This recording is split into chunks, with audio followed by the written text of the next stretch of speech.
Hello বন্ধুরা, আমি কবিতা তোমাদের সামনে আবার চলে এসেছি। দেখো তো চেনো নাকি এটা কি মাছ? এটা হচ্ছে রাইখোর মাছ। তো আজকে আমি তোমাদের এই রাইখোর মাছের রেসিপি করেই দেখাবো। তো মাছগুলো আমি প্রথমে কেটে ভালো করে ধুয়ে নিয়েছি। হলুদ লবণ দিয়ে মেখে মাছগুলো আমি প্রথমে ভেজে নেব। কড়াইয়ে তেল গরম হয়ে গেছে, এবার একটা একটা করে মাছ আমি দিয়ে কড়াইয়ে ভেজে নিচ্ছি। বন্ধুরা, এই মাছ অনেকেই অনেক রকমভাবে রান্না করে, কিন্তু আমি এইভাবে রান্না করি। তোমরা অবশ্যই একবার ট্রাই করে দেখবে এই পদ্ধতিটা। এইভাবে রান্না করলে খেতে কিন্তু খুব সুস্বাদু হয় এই রাইখোর মাছ।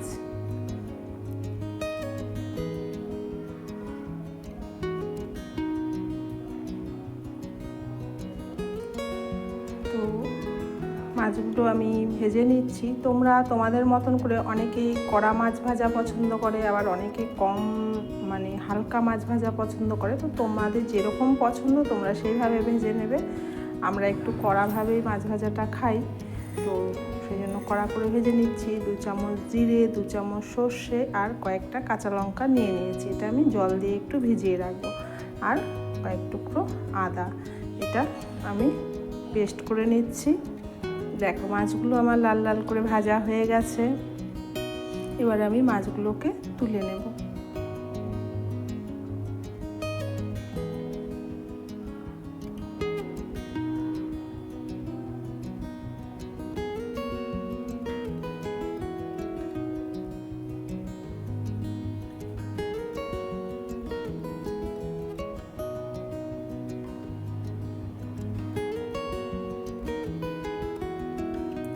মাছ ভেজে যে কড়াইয়ের তেলগুলো আছে সেটাই আমি এবার ব্যবহার করব। আমার বেশি তেলের দরকার নেই। আলু আর পটল আমি লম্বা লম্বা করে কেটে নিয়েছি। এই মাছ ভাজার যে তেলটা বেঁচেছে সেটা দিয়ে আমি আলু আর পটলটা ভেজে নেব।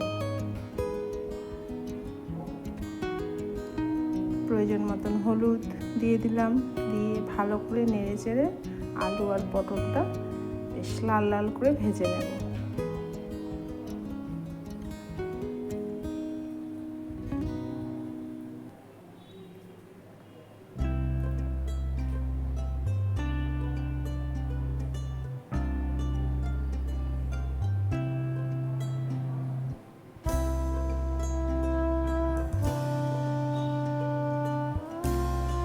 এক চামচ কালো জিরা দিয়ে দিলাম। আলু পটল যেগুলো ভেজেছিলাম সেগুলো আমি উঠিয়ে রেখেছি, আর যে তেলটা বেঁচেছে সেই তেলেই আমি 1 চামচ কালো জিরা দিয়ে দিয়েছি। দিয়ে ভালো করে নেড়ে নিচ্ছি।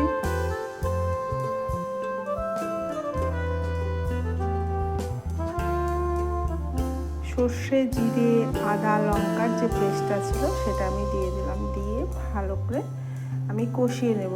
কষানো মানে এটা না বন্ধুরা যে খুব ভাজা ভাজা করতে হবে, কারণ সর্ষে আছে তো, সর্ষে বেশি যদি ভাজা হয় তাহলে কিন্তু তিতে হয়ে যায়। সেই জন্য হালকা হালকা অল্প অল্প জল দিয়ে দিয়ে হালকা হালকা করে আমাকে কষিয়ে নিতে হবে।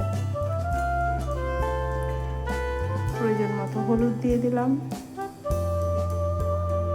এটা অল্প আঁচেই করতে হবে, মিডিয়াম টু লো আঁচে রেখে মশলাটা কষাতে হবে। বেশি আঁচ হলে সর্ষে পুড়ে যাবে, তখন আবার তিতে লাগবে, যার জন্য হালকা আঁচে এটা করতে হবে।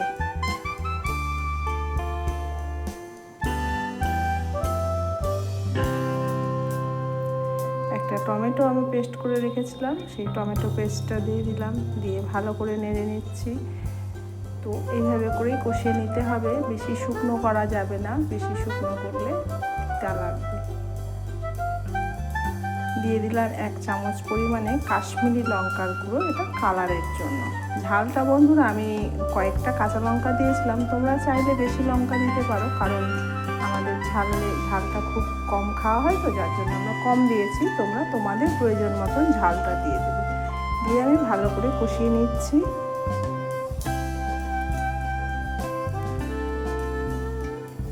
সামান্য পরিমাণে জল দিয়ে দিলাম, দিয়ে কষিয়ে নিচ্ছি।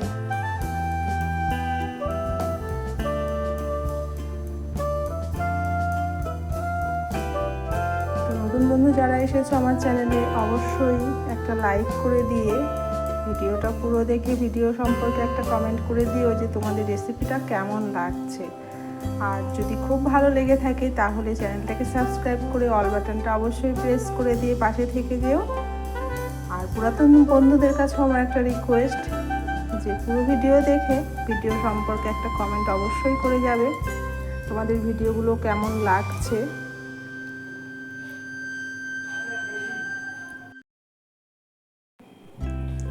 তো বন্ধুরা, মশলা কষানো হয়ে গেছে, এবার আমি জল দিয়ে দিলাম। তো জলটা একটু ফুটবে, তারপরে আমি সবজিগুলো দেব, আলু আর পটলগুলো দেব। তো এই যে আমার ঝোল ফুটে গেছে, এবার আমি আলু পটল দিয়ে দেব, দিয়ে ভালো করে এটাও আমি ফুটিয়ে নেব।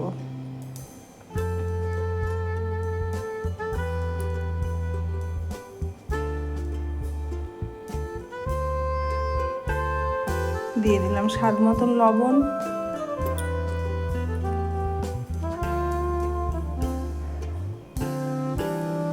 ঝোল ফুটে গেছে, এবার আমি দিয়ে দিলাম মাছগুলো দিয়েও ভালো করে ফুটিয়ে নেব।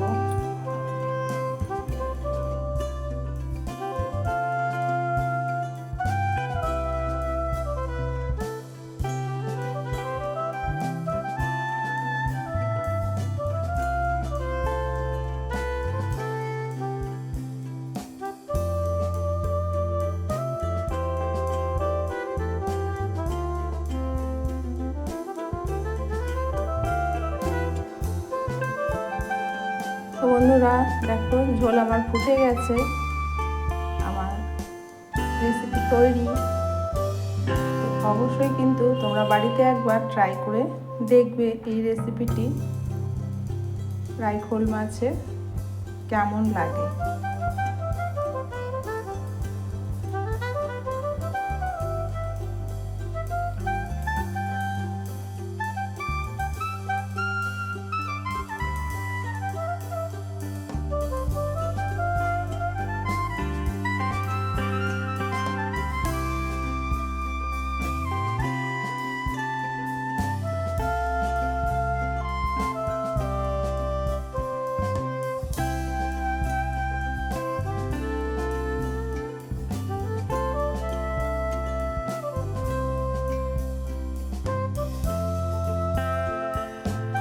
বন্ধুরা, দেখতে কত সুন্দর হয়েছে, দেখতে যতটা সুন্দর হয়েছে খেতেও কিন্তু ততটা সুন্দর হয়েছে।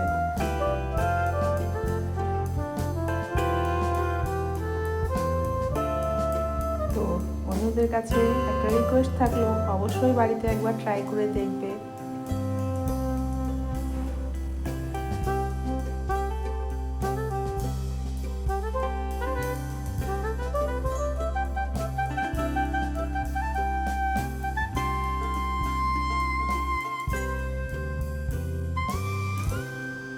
রেসিপিটি যদি ভালো লেগে থাকে অবশ্যই নতুন বন্ধুদের দেখার সুবিধার জন্য পারলে তোমরা একটু শেয়ার করে দিও।